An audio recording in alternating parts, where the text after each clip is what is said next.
Saudara terbukti membawa 29 kg sabu dan puluhan ribu pil ekstasi. Dua kurir narkoba dijatuhi hukuman mati Hakim Pengadilan Negeri Medan, Sumatera Utara.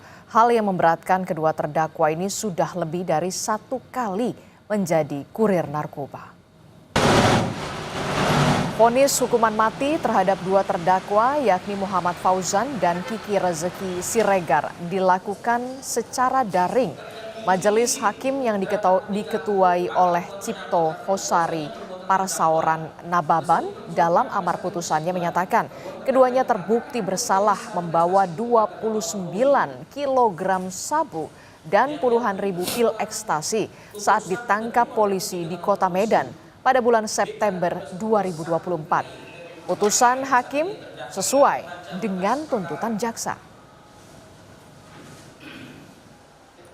Rezeki Siregar tersebut telah terbukti secara sah dan meyakinkan bersalah melakukan tindak pidana tanpa hak menjadi perantara dalam jual beli narkotika golongan 1 sebagai dalam dakwaan primer.